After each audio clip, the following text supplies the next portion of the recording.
现在我们来到了缅甸掸邦的首府，这里属于缅北。这边安全吗？这个武装部队很多，跟政府。明白了。这种是那种证件啊证件那种之类的，他们是会抓人。我们来到了缅北最大的城市东芝，它是缅北掸邦的首府。在东芝的第一天，我们就遇到了不少华人。一位缅甸华人大叔让我们注意安全，告诉我们千万不要出市区，因为城市附近有很多的地方武装与政府军时常有交火。晚上在这里的商场，我们又遇到了几位缅甸的华人女生，她们告诉我们晚上要尽早回到酒店，否则很可能会被一些地方武装抓走。果然，哪怕在缅北最大的城市，也充满着诸多不安全因素。白天的这里一切如常，但晚上的掸邦首府主干道却空无一人。在这里几天后，我们才知道，缅甸地方武装会在缅甸政府控制区抓男人去当兵或者做别的。男人在缅北的晚上格外的危险。下面跟着狒狒文涛开始今天的缅甸掸邦之旅。我们刚刚到缅北的掸邦这边啊，就发现一个餐厅，上海餐厅。老板在给我打招呼。老板，你们是华人吗？是华人吗？华人哈。你好。我们过来。老板，你们祖籍是哪里的？我们福州。福州啊。福建省。您是哪一代过来的？我是算起来是第三代。爷爷奶奶他们从中国来的。从中国来。哦。爸爸也是中国来。哦，爸爸我也是从中国来。哇，厉害了！9岁出来。9岁您就来这儿了。哦，那您是在中国出生的，9岁才来这儿的。对。老板，这里的华人多吗？多，很多。很多啊。很多。这边有广东、福建，还有那个云南。广东、福建、云南都有，还有贵州的。广州也有。哦，那有没有仰光的华人多？仰光最多了。仰光是最多。仰光瓦城最多。哦。这边可能是算起来是第3名。第3名，第2名是哪里？第2名是瓦城。第2名我没有听清，不好意思。第2名。第2名是瓦城，瓦城是曼德勒。哦，曼德勒。哦，在那里。仰光是。好吧。很多，各种各样的都有。你们那里来？我们是西安的。西安。陕西西安。大城市。福州也是大城市。福州很大。老板，这边好玩吗？差不多。这边安全吗？不大安全。天暗的时候不要出去最好。天黑了不要出去。郊外比较不平安。我们来的时候看到有好多那个军事设施警戒线。那就是检查的很厉害。检查很多，对。因为这个武装部队很多。跟政府。明白了。就是说我们再往郊外那边走就不属于政府控制了。明白了。城市里面没有。市区里可以啊。那个叫什么梁瑞那儿怎么样？可以。也可以。还可以。腊戍呢？腊戍不好。暂时是平定，是很平静，没什么问题。对。但是不好说。不好说，会有突发的情况。城市里面没问题。在旁边是比较安全。好的。不要去就好。明白了。缅北是以前是开战的很厉害，但是现在平静了。对。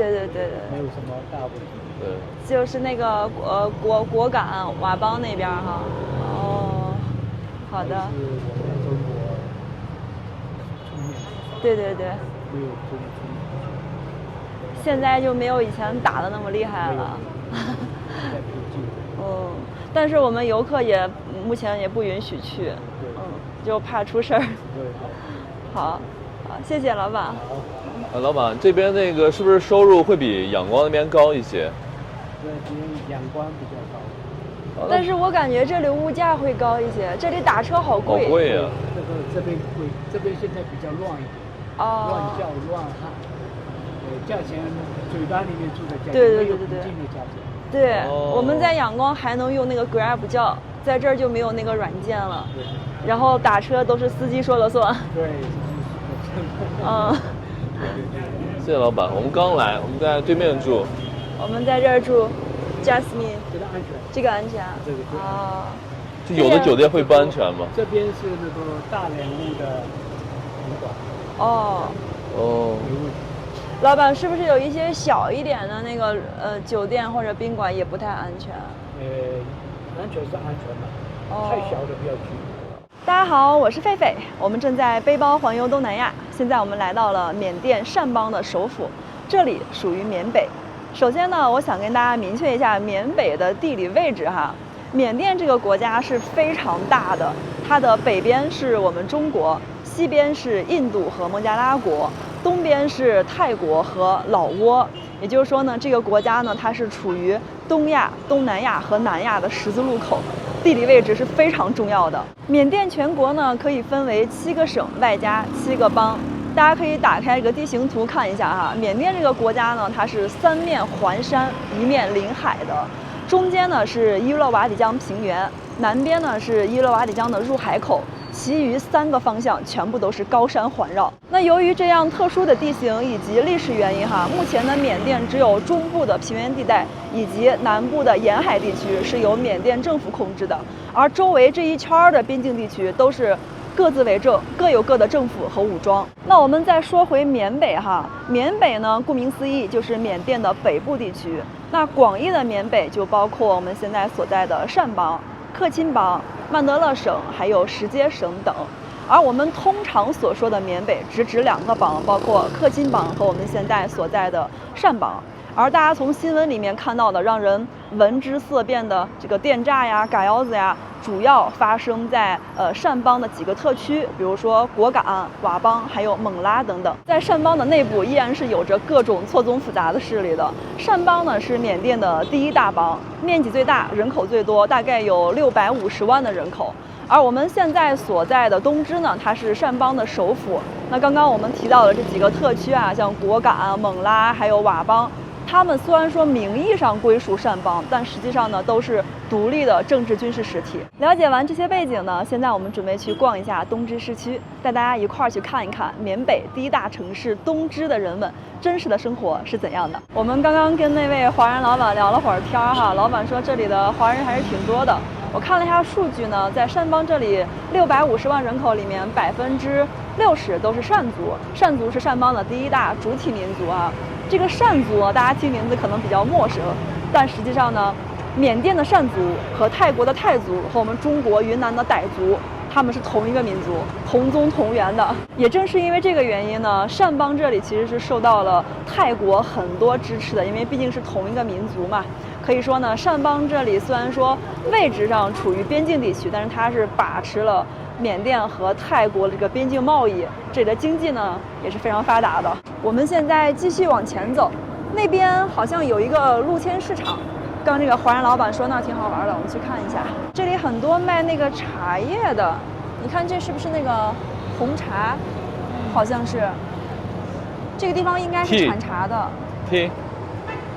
Black tea。啊，喝的，老板跟我们说是喝的。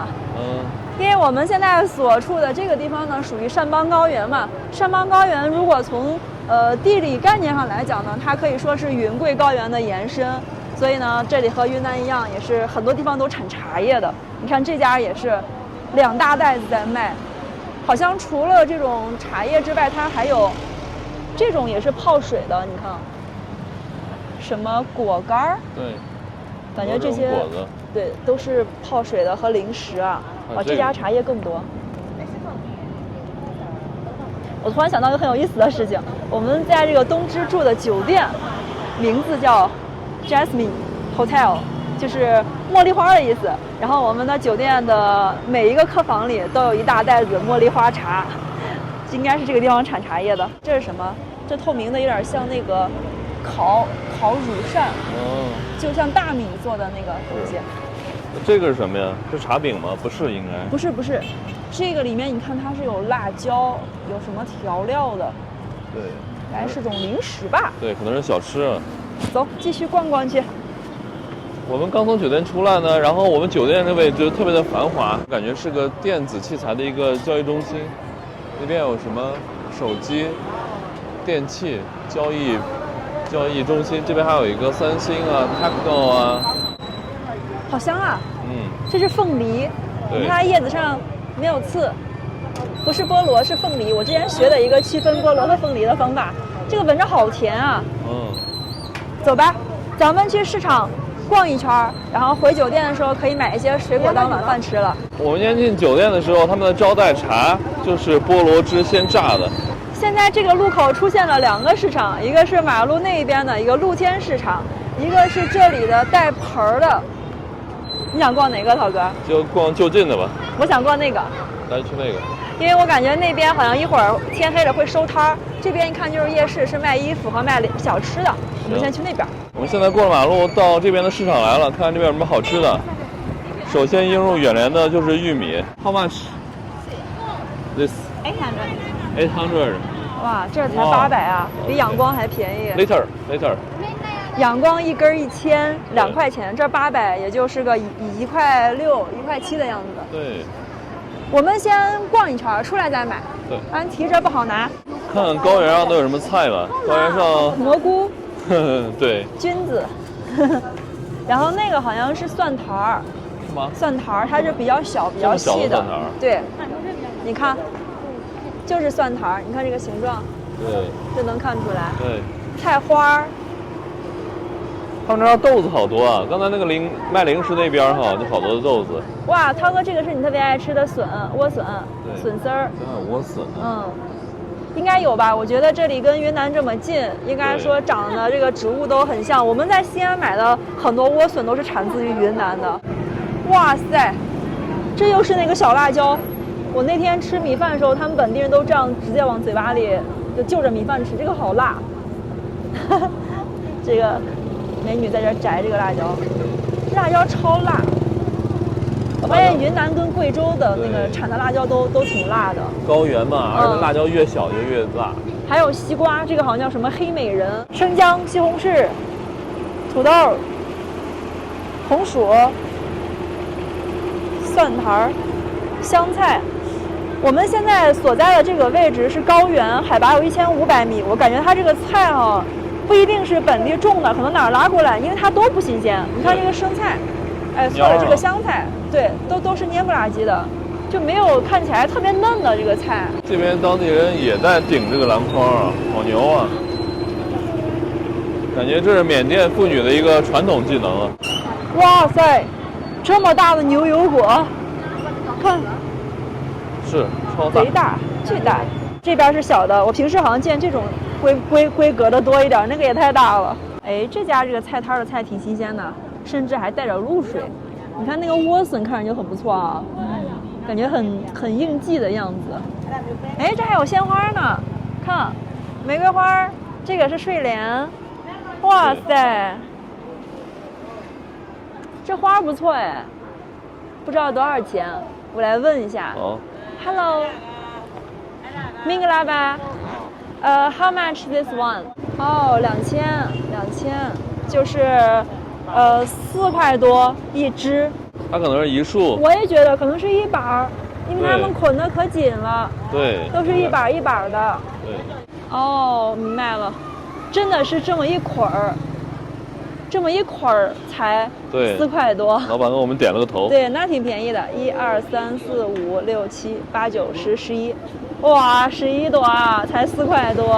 我们继续往前走，发现我们又看到了这种像果冻一样的，不知道什么东西，感觉像是那种凉粉啊。哎，这个怎么有点像那个糍粑？我看着有点像。像不像我们在延吉吃的那个？嗯，有点像。哦。还有这个下面那个叫什么糖的那种东西。这个看着挺好吃的呀。How much？ 1000，这个 sweet 应该是甜的。你看，它这个是这种米做的糍粑，然后里面还送了袋红糖，应该是甜的。拿一个，接受的吗嘞？啊，就是那个味儿，就是那个味儿。这个红糖就先不沾了，我要尝一下原味的。对。啊，我刚闻了一下，就是那个味儿。上面好像是裹的那个豆粉。是的。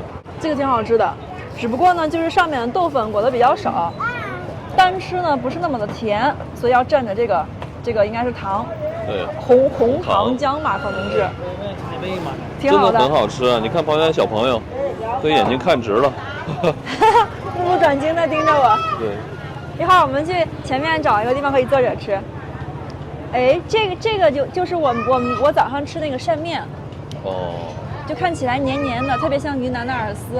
哦，这边还有鱼啊，小鱼小虾的，这边的鱼应该都是河里面捞的鱼。还有河里面的小虾。对，去那边拍去了，然后我看这边还有什么好吃的。这是什么呀？感觉这是笋是吗？就看起来好像泡菜。反正这边的吃的我都没有见过。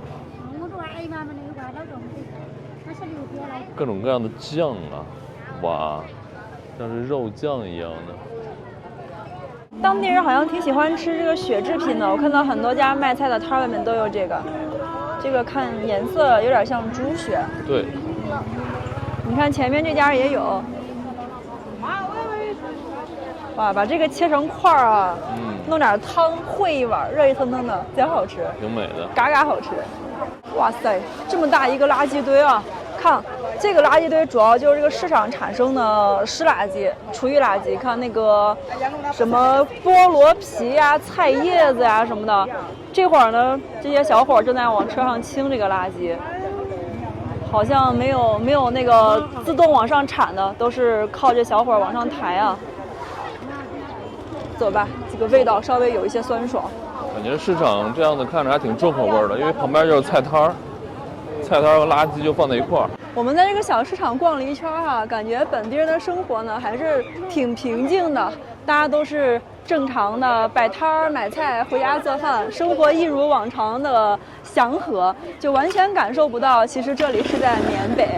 刚刚那个华人老板跟我们说了，因为现在的缅甸这个国家还是内战的状态，目前呢只有东支这个城市的区域内是缅甸政府控制的，再往郊区去一点点就属于这个民地武了，所以可能在天黑之后吧，城市周围还是暗藏着一些凶险和一些这个玄机的吧。这边又是当地人在卖的，好像是这是猪肉啊，猪脚，哇，猪脚哦，你看 speak Chinese， 多少钱 ？How much？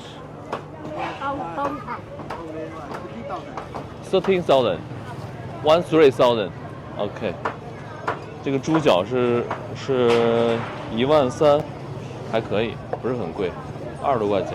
还有这些猪肝啊、猪大肠啊，看当地人也吃猪肉。你们是华人吗？华人 Chinese。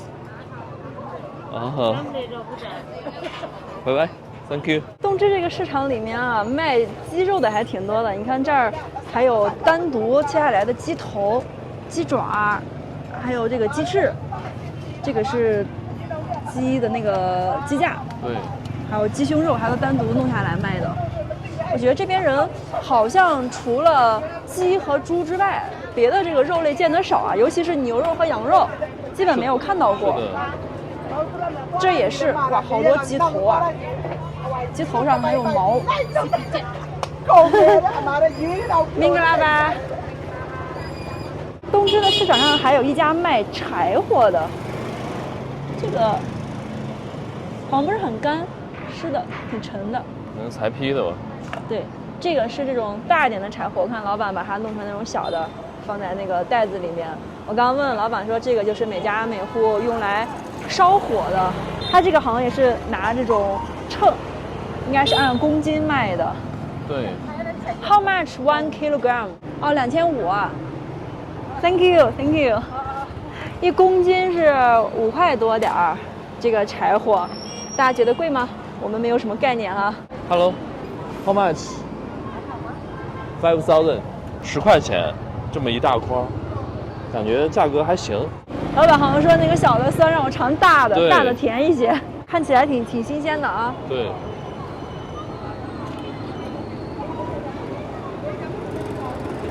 不算特别甜，但是呢，它就是草莓的原味儿。这老板太好了，你看就给菲菲挑大的呢，哎，缅北人民真的太实在了。感觉老板把上面最红的挑走了，剩下都不好卖了，对，因为它这个卖相不太好了。看老板也不给你多装，1公斤就1公斤，我不会给你凑一个是的，特别多的。啊 ，How much？ 10,000。老板帮我们装了1万缅币，就是21块钱的，一共这么多，哦，好沉呐！而且全是大的红的，他给你掂一下特别沉，提一下。哇，不错呀！那老板人太实在了。对，还给纸盒子，怕把你草莓撞坏了。对。接受的买嘞。Thank you. You are beautiful. Yeah, you are beautiful. What's this? 来尝一碗。甜的。啊，你来尝尝会。应该是甜的。我也尝一点。有点像那个，我们小时候吃那种什么糖。哇。挺好吃的。好好吃啊！搞，买它。啊 ，How much this one？ 1000。啊，一袋，我们就买1袋吧。对。又给我们俩各自又尝了一个。你看这上面是麦芽糖，都在粘手。对。哇。好久没吃过这么好吃的这个东西了。这老板让我们尝起来，这个架势就跟不要钱一样。对。直接给我们拿好几块，尝，快尝吧。缅北人民太热情了。在缅北这边过马路也不好过啊，看这交通堵的，哎呦，这车已经来回走了2分钟了，我们人还没过去呢，真不容易啊！哎，果然是缅北第1大城市啊。这个过马路真的是，必须得人攒多了才有勇气过。对啊。这边的车是完全不会让人，哇，这个车在让我们快走。哇，要冲了！太棒了！我万万想不到，在缅北过马路也过出了西安的感觉。我们现在又回到了马路这边，这儿有一个有棚的市场，我们去里面看一下。好像这一排都是卖衣服的。哎，这看样子是睡衣是吧？对，像是睡衣。这颜色花纹挺好看的，就很像那个少数民族那种。这衣服都不错呀，特别有民族风啊。这个地方果然冷。我们在仰光的时候全是卖短袖的和裙子的，这地儿全是毛衣和这种卫衣。对，里面是那个睡衣。你看这边天一冷，当地人穿的睡衣都是这种长衣长袖的了。厚睡衣。长裤。这还有一个卖饮料的，哎，这个饮料我其实不知道它的名字哈，但上次我跟超哥喝了一个，味道还不错。就这种包装的，有红的有黄的。对。叫扣的。本地特色。对，是本地的，上面写的是缅语，但这个挺好喝的，特别的得劲儿。得劲儿。超哥的话也是得劲儿。然后在旁边这边呢，就是卖一些吃的的，给大家看一看啊。这又是各种快餐，大鸡腿儿，这也太大了。还有菜呀、肉啊，感觉当年吃肉吃的多一些，主要是肉和蛋。哇，看这个红烧肉，老美了。还有这个蛋卤的也老香了。老板这个刀工不错呀。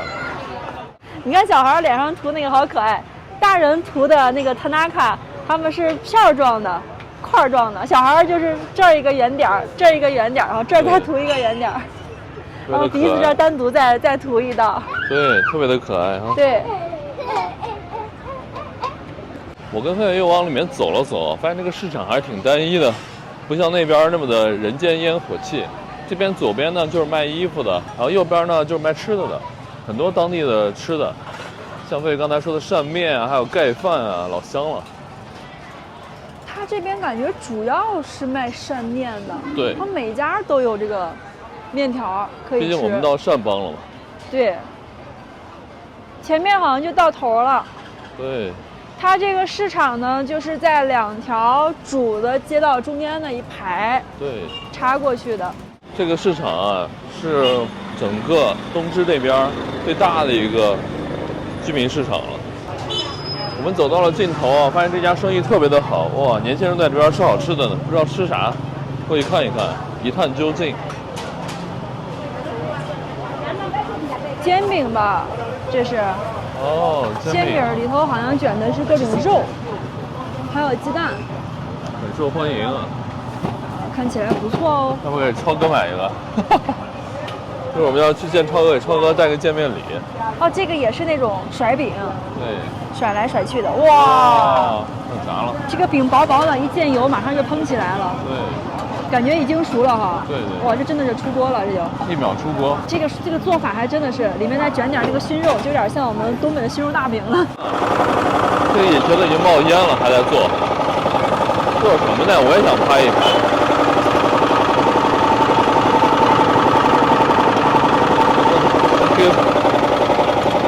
你让我拍了个照，我也拍不到里面是干嘛的。我们在这儿逛了逛，居然发现了一个神奇的东西，因为这东西我很多年没见过了。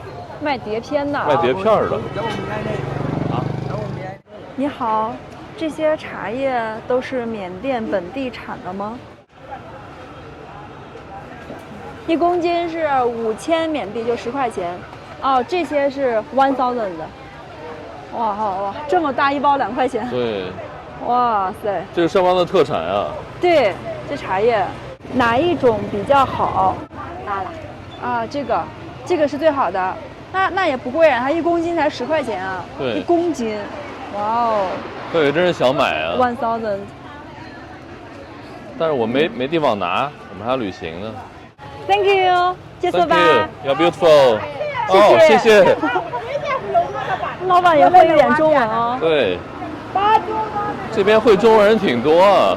我们这次来了东南亚这几个国家哈，我发现会中文最多的就是泰国和缅甸。对。柬埔寨和越南一般。我指的不是说专门学中文，中文说的很流利的，就这种普通的一个市场上。离开市场后，我们想看看缅北善邦有钱人的生活是怎样的。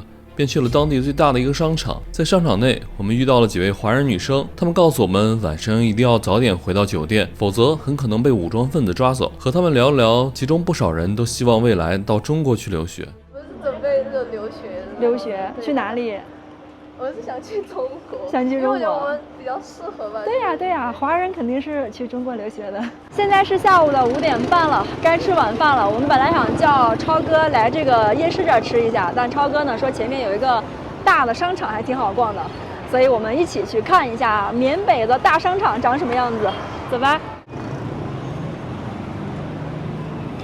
离开了缅北的菜市场呢，我们要去缅北高大上的地方看一看，就是缅北的商场。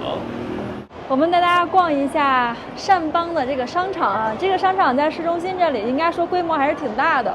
它一共是有4层，我们现在是来到了3层，因为它下面好像主要是一个大型的连锁超市。我们现在从3楼开始逛吧。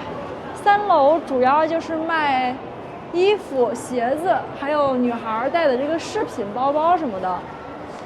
但是我觉得它关门有点早，现在才是下午的5点40，这里面很多柜台都关了。对，只有卖衣服的还开着。感觉就是私有的品牌，然后就没有见过那种连锁的大品牌。是的。这个商场的衣服也是这种特别厚的，适合春秋穿的。这边冷。这个甚至是毛呢的。对。好厚呀！我来到这儿之后，我总有种感觉，我来到青藏高原了，因为整个气候就非常像，而且很干燥。我来了之后呢，我这个手都已经起那个干皮儿了，每个指甲都开始起了。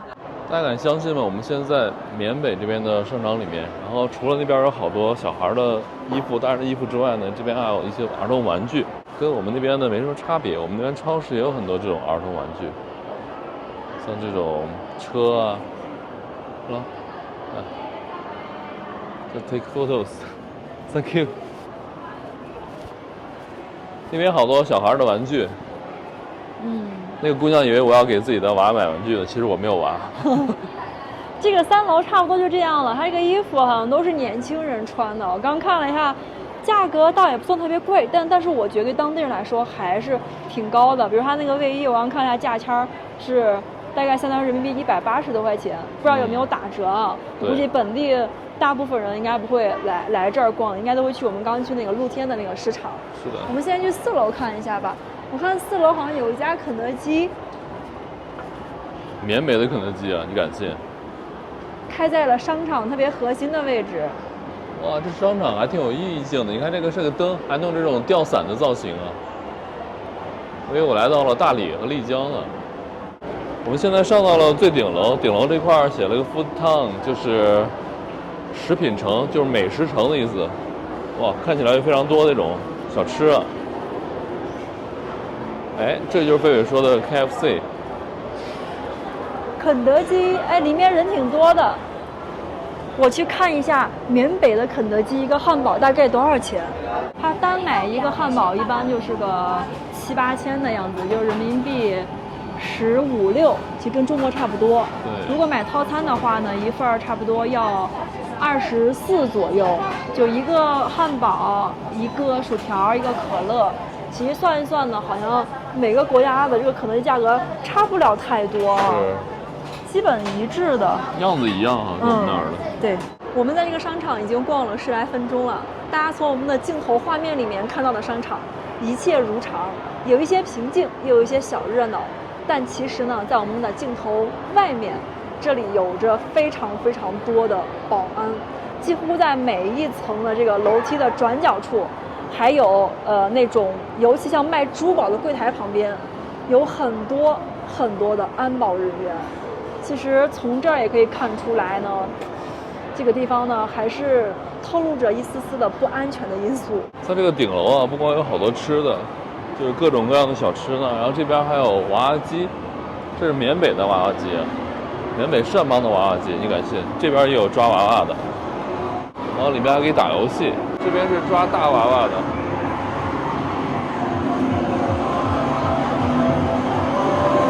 哇，这边也有赛车呀！我和贝贝前天在西安玩，这次看别人在缅北玩也挺刺激的，老厉害了！你看这缅北的娱乐措施也不少呢。这姑娘挺酷的。对。看还有别的吗？这是那个打那个地鼠，打地鼠的，当当当。这边还有那种射击游戏，还挺多的。这里面不错呀，什么都有。还有这种小的旋转木马，然后去里面看看有啥。投篮机，我找的就是投篮机。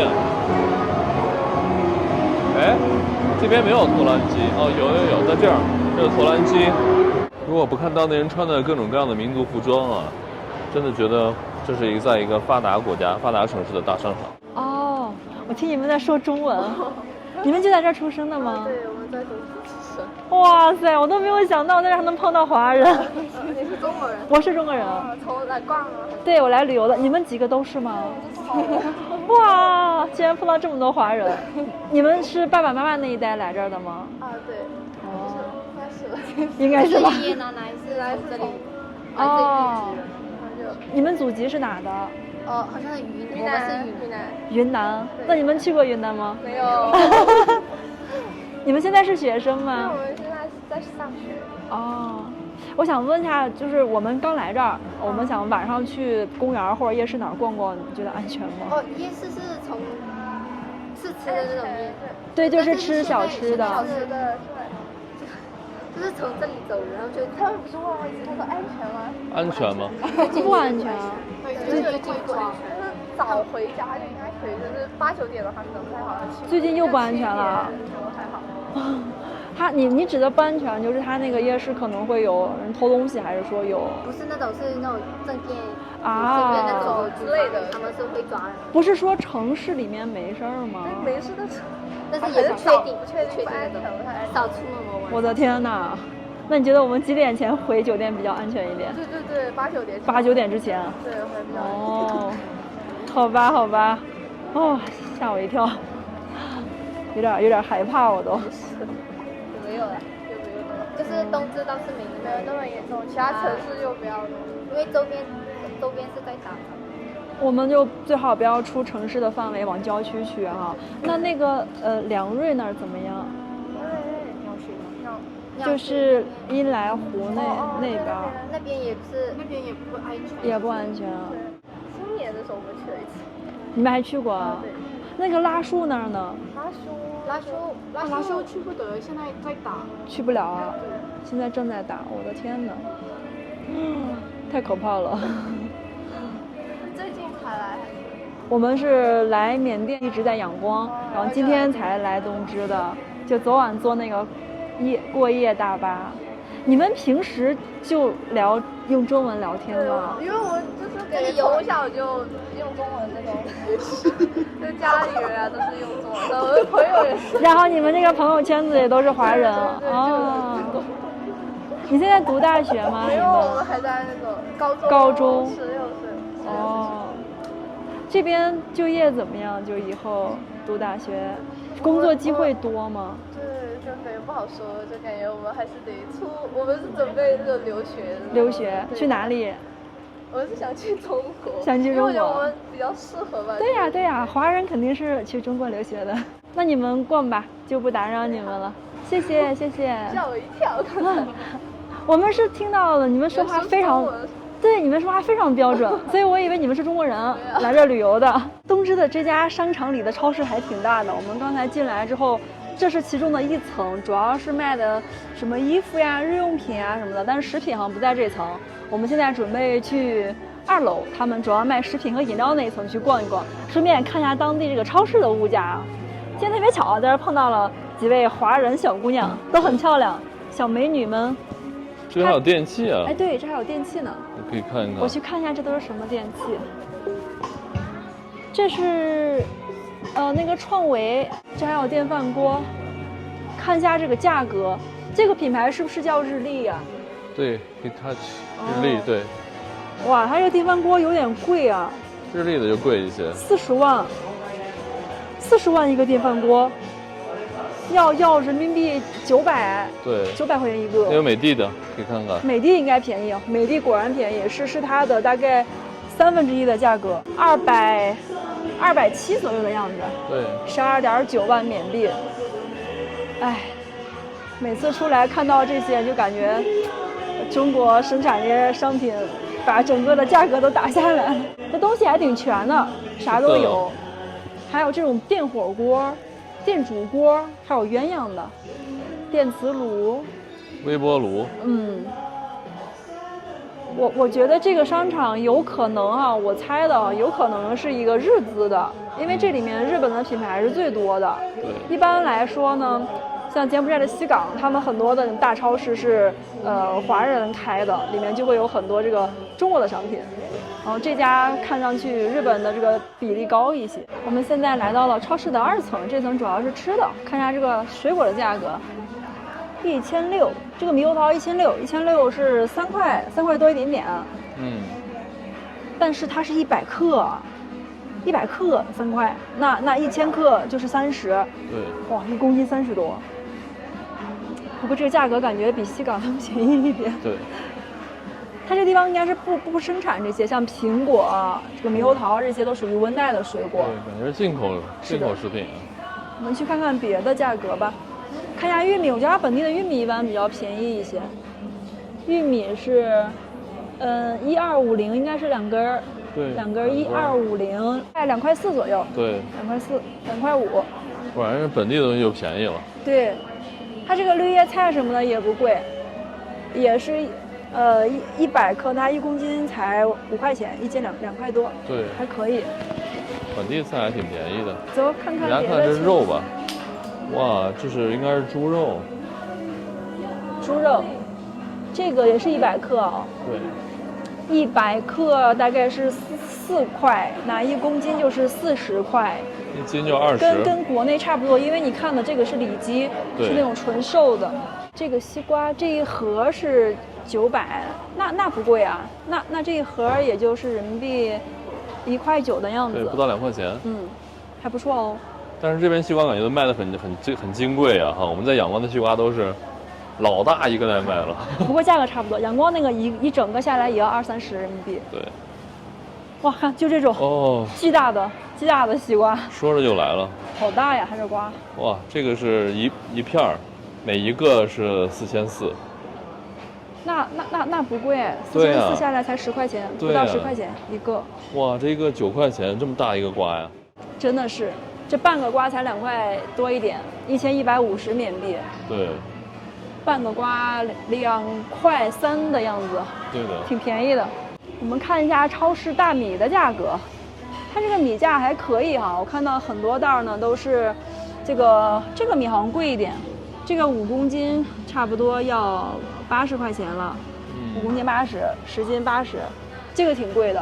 它其他的一些比较便宜的，像这种吧，这个5公斤下来就是个30多，不到40块钱，对，还可以哈。不过也有一些比较贵的米，这个算一个。它下面还有一种米，我看是12公斤，要人民币100块钱。12公斤100，一斤5块钱。对，5块钱也还行，还可以。嗯。我们和超哥，我们3个人在东芝的这个公园旁边吃了个晚饭。我们这会儿步行溜达回酒店去。现在已经是当地的8点16分了。我们吃饭这个位置距离酒店有0.8英里，也就1点几公里，走路10来分钟。我们还是从公园里面穿过去回家。不过我发现啊，这个善邦的首府东芝，它这晚上没有路灯，特别黑。刚才那个灯是餐厅门口的灯，怎么还有狗？太吓人了，好像不止1只狗啊。这边的野狗太多了，那狗叫了一声，然后集结来了11只狗，追着我们3个跑。7匹狼吧，这是。太可怕了。大家都不知道，我们在缅北的晚上的路上走啊，这个灯光能给人太大的安全感和温暖。对，这好像是一个，哇，这夜市都收摊了，这好像是个烧烤店。对，这火都灭了，你看。对。Finish， 结束了。这个晚上，缅北这边善邦的大街上啊，黑灯瞎火的，这边灯特别的少，好像只有主干道，就前面那个主干道上面那个灯会开，别的地方灯都不开。我们刚吃饭那一块灯也没开。现在其实才晚上的8点半，但感觉这边人都已经休息了，除了这条主干道是亮的，后面那些巷子全是黑的，全是黑的，而且家里的灯也是黑的，这个就很奇怪，感觉这些房子都没有人住，对，空屋子。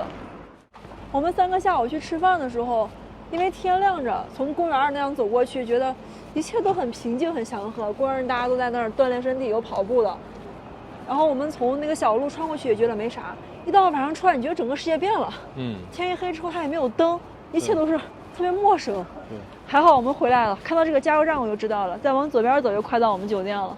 这就是缅甸北部善邦的夜晚呀，还是挺害怕的。看一下缅甸汽油的价格，92号2855，哎，2855不贵呀，我算一下，6块钱。对，6块钱，6块钱1升。那仰光我不知道跟这是不是一样，因为我们当时想在仰光那儿包车，司机说给我们报的费用很高，他说这边的油1升要9块钱，对，所以给我们报价就特别高。我来了个狼还是狗？哦呦，好吓人！那突然悄无声息就来了。这边狗太多了，都是成群结队的，这个一只还好。我们现在走的这条路，刚才还是乌漆嘛黑的。然后刚刚加油站那个口上有2个保安，他们应该负责看管这个加油站的。我们刚刚上这条路，这个灯就亮起来了，我觉得可能是保安帮我们开了，因为这条路晚上实在是太黑了，黑这个狗就特别多，对，很多流浪狗又过来了，挺吓人的。那个保安一直在跟我们摆手，可能是让我们不要在这跟前逗留什么的。现在晚上8点多，我们走在善邦这边东支的主干道上，但是现在基本没什么车了，尤其没什么人了。路边就我们几个行人，走了半天了，就我们几个。真的就我们3个，我们3个这个目标也太明显了。如果有人盘查起来，我们3个这么黑的天在这走着路，还手里拿着拍摄设备，一看就是奸细。路过一个路口，看这边又是没什么人，看我右边，黑咕隆咚的又没什么人。这主干道啊，就这么几个车，晚上走在这一块可太害怕了。现在是晚上的9点钟，我们带大家逛一下这个缅北善邦的夜市啊，看看里面都有卖啥的。9点多的夜市人还挺多的，比我想象的多了。看一下有啥好吃的。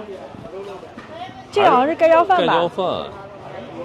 鸡腿儿、鱼，各种各样的。这个是胡萝卜，看着挺好吃，还有虾呢。对，虾。这个是鸡肉炒鸡蛋。鹌鹑蛋。鹌鹑蛋吗？对。就鹌鹑肉炒鹌鹑蛋，鹌鹑1加1锅端。哦。走，看看去。挺顺。这儿也是那个盖浇饭。对。这块晚上虽然别的地儿人不多，但是夜市还有一些人哈。对，我怎么老感觉旁边的人在说中文？这边会中文的挺多的。对，这个地方除了华人，还有当地的这个果敢跟佤邦，他们也是说中文的。这是那个飞饼吧？对，那个飞饼。煎饼儿，看起来挺香的。给超哥来一个，超哥最喜欢吃印度美食，咖喱。How much？ How much? 1000。 那哦完烧的， ，1000。吃不吃，超哥？你能吃下啊？超哥没吃饱呢。老板这一锅是陈年老油了，闻起来就很香。旋转跳跃。我发现超哥对于这种飞饼呀、咖喱啊毫无还手之力。老喜欢吃咖喱了。印度 style。那发型也越来越印度 style 了，肤色越来越印度 style 了。五官也有点印度 style。我最大的愿望就是去印度。真的吗？是的。好。你到时候回故乡的时候带上我们哦。